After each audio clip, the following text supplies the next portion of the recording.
इमरान खान साहब जो मार्च पुरअमन करने जा रहे हैं, ये हमारा जमहूरी हक है और राइट है, लेकिन मैं बहुत क्लियरली आपको बता रहा हूं कि मुझे इस मार्च के अंदर खून ही खून, मौत ही मौत और जनाजे ही जनाजे नजर आ रहे हैं, और वो जनाजे दिए जाएंगे। और मैं अपने मासूम पाकिस्तानियों को किसी कुछ चंद लोगों की साजिश के तहत नहीं मरने दूंगा। अपनी आखिरी वक्त तक कोशिश करूंगा कि ये लाशों का और खून का खेल इस मुल्क में बंद हो।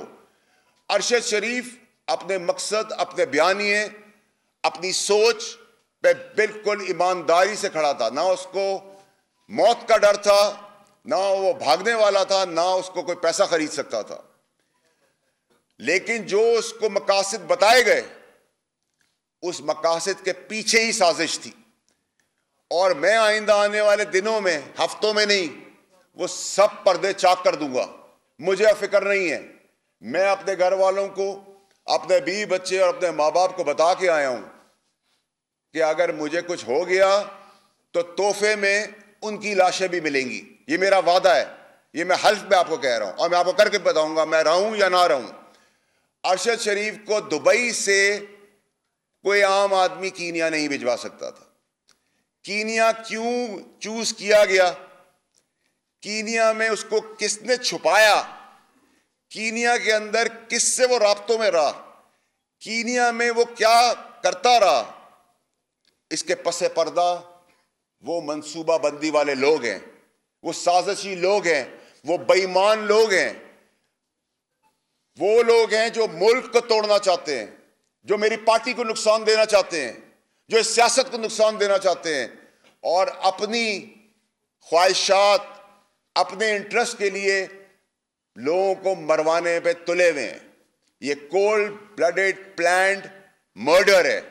इसको कोई ये ड्रामेबाजी का नक्शा ना दे कि एक जगह पे हाथ दिया और पुलिस वो नहीं रुकी तो गोलियां चल गई। सब ड्रामा है, सब झूठ है। मैं आपको दावे से कह रहा हूं कि ना कोई मोबाइल फोन मिलेगा, ना कोई लैपटॉप मिलेगा, ना कोई शवाहिद मिलेंगे, ना कोई सबूत मिलेंगे, और ना ही कोई इंसाफ।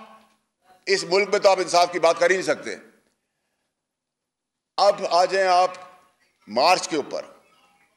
मार्च के अंदर भी लाशें दी जाएंगी, खून दिया जाएगा, बेगुनाह लोगों का, इंपॉर्टेंट लोगों का, किसी किस्म का भी चीज। अभी इसी वक्त बहुत कुछ हो सकता है, क्योंकि मंसूबाबंदी कुछ और है। स्टैब्लिशमेंट को अरशद शरीफ के केस के अंदर, अरशद शरीफ स्टैब्लिशमेंट से राब्ते में था, अरशद शरीफ आने को तैयार था, अरशद शरीफ के ऊपर कोई ऐसा इशू नहीं था। लेकिन जिन्होंने उसको जिस मकासद और जिस साजिश के तहत उसकी अपनी सोच के ऊपर उसको ब्रेन वॉश किया, वो अपने मकसद को ईमानदारी से निभा रहा था। उसको जो सही लग रहा था वो कर रहा था, जो उसको गलत लग रहा था वो उसको बता रहा था, लेकिन पसे मंजर ऐसा कुछ नहीं था। ये ऐसी बात है कि अगर मेरा चेयरमैन मुझे कोई बात बता रहा है तो मैं 99% उस पर यकीन करूंगा। तो ऐसे ही वो लोग थे जो इस साजिशी बयानिए के साथ साजिश को और मुल्क को साजिश के उस कटारे में ले गए जहां अभी एक आदमी शहीद हुआ है, अभी और बहुत सारी लाशें गिरनी हैं और गिरेंगी। ये मैं आपको भी कह रहा हूं। उसके अलावा जो सबसे इंपॉर्टेंट चीज है, जो मैं आपको कह रहा हूं बार बार, कि इसमें किसी और की शहादत नहीं हुई। जब उसका इस्तेमाल हो गया, वो पाकिस्तान आने को तैयार हो गया, तो खौफ बैठा गया, डर बिठाया गया कि उसको मरवा देते हैं ताकि शवाहिद भी मिट जाएंगे और एक आग भी भड़क उठेगी। लेकिन इंसान सोचता कुछ और है और अल्लाह ताला करता कुछ और है। आप ये सब बातें अब ये पूछेंगे मुझसे कि ये सब बातें मुझे कैसे पता है और क्यों पता है और कहां से मुझे ये बातें आ रही हैं। जब अरशद शरीफ इस मुल्क से गया है, उस दिन से लेकर आखिरी दिनों तक मैं अरशद शरीफ के साथ राब्ते में था और मेरा फोन अवेलेबल है दुनिया की किसी जगह पे भी फोरेंसिक के लिए कि मैं सच बोल रहा हूं या झूठ बोल रहा हूं। वैसे तो बहुत सारी जगहों पे बगैर छानबीन के मुझे झूठा कह दिया जाता है, बगैर छानबीन के, और यही इस मुल्क का अलमी है।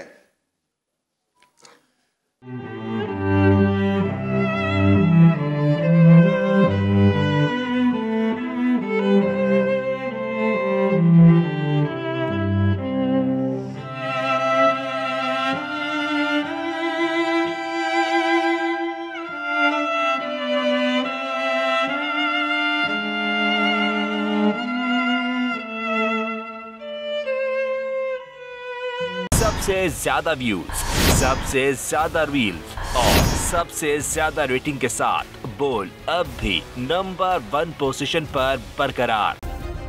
सब्सक्राइब करें और बेल दबाएं ताकि कोई खबर रह न जाए।